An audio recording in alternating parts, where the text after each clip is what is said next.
ગણેશ જાડેજાનો આજે narco test કરાયો। રાજકુમાર જાટ અપમૃત્યુ કેસમાં નાર્કો ટેસ્ટ કરાયો। સુરેન્દ્રનગર એસપી પ્રેમસુખ ડેલુની હાજરીમાં તેમનો નાર્કો ટેસ્ટ કરવામાં આવ્યો। એફએસએલમાં વહેલી સવારથી નાર્કોની પ્રક્રિયા શરૂ કરી દેવાઈ હતી। ગુજરાત હાઈકોર્ટમાં 15 તારીખે રિપોર્ટ સબમિટ કરાશે।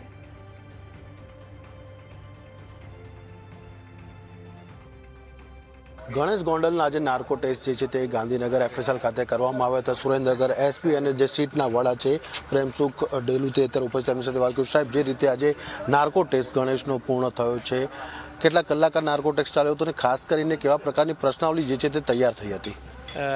આજે જે આખો 8 તારીખથી 13 તારીખ સુધીનો અમને સમય મળેલો હતો। આમે પહેલાં મેડિકલ અને આજે જે નાર્કોનો જે ટેસ્ટ થયો છે અને આનો એક આખો પ્રોટોકોલ હોય છે, આખો એક એસઓપી હોય છે, આ આધારિત આજ થયો છે અને આની રિપોર્ટ અમને 2-3 દિવસ પછી જ્યારે પણ અમને એફએસએલ પાસેથી મળશે આ પછી અમે લોકો હાઈકોર્ટમાં રજૂ કરીશું।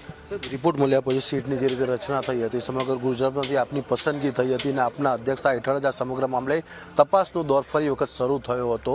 પ્રાથમિક રીતે જોવા જઈએ તો રિપોર્ટ શું કહી રહ્યું છે, કારણ કે એનો અભ્યાસ પણ કરવામાં આવશે, ત્યારબાદ આપની શું પ્રતિક્રિયા છે, સીટ કેવા પ્રકારની કામગીરી રિપોર્ટને આધારે કરશે? અમે આ વસ્તુમાં અત્યારે કશું નહીં કહી શકીએ। એફએસએલ ઓફિસર હોય છે, આના જે સાયન્ટિસ્ટ હોય છે, ડોક્ટર્સ હોય છે, એ બાકી રિપોર્ટ તૈયાર કરતા હોય છે, રિપોર્ટ અમને આપશે, આ પછી આ વસ્તુમાં આગળ અમે કશું કહી શકીએ। જે રીતે રાજકુમાર જાટ એના ઘરે અવર જવર કરતા દેખાય છે, એના સીસીટીવી પણ મિસિંગ છે, તો એ સીસીટીવી સીટ દ્વારા કલેક્ટર જે વસ્તુ છે હાઈકોર્ટમાં અમે લોકો મૂકીશું આ સંબંધિત।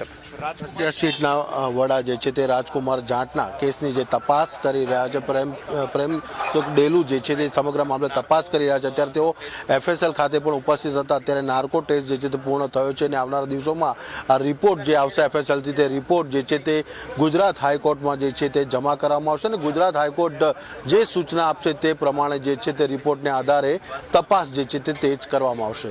કેમેરામેન નરેશ બુટિયા સાથે મલ્હાર વોરા, ન્યૂઝ કેપિટલ, ગાંધીનગર।